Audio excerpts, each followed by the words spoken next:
Crime scene చూస్తే ఇది హత్యగానే కనబడుతుంది నాకు, వెళ్ళిన మీడియా మిత్రులు అందరికీ, ఒకరిద్దరికి తప్ప. ఇప్పుడు కొత్తగా ఒకరిని పుట్టించారట, ఆ సబ్ ఇన్స్పెక్టర్. ఆయన అంటాడు ముందు ఒక మాట, తర్వాత ఆయన అన్నమాట ఇంకొకటి. ఆయన ఏమంటున్నాడు ఇప్పుడు? ప్రవీణేనండి. ఆయనకి ఎలా తెలిసి ఈయన ప్రవీణ్ అని?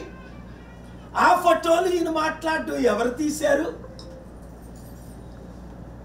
మరి ఆయన తాగుంటే ఎందుకు ఆయనని డిటైన్ చేయలేదు, అరెస్ట్ చేయలేదు, ఫైన్ రాయలేదు?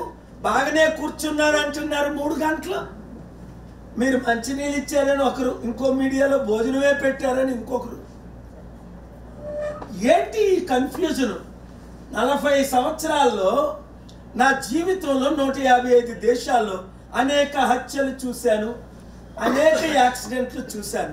ఎందుకంటే ఎక్కడ హత్య జరిగినా, ఎవరికి జరిగినా, మన భూపాల్ రెడ్డి కాళేశ్వరం ప్రాజెక్ట్ మీద ఏదో జరిగిందంటే వెంటనే నేను వెళ్ళిపోయాను.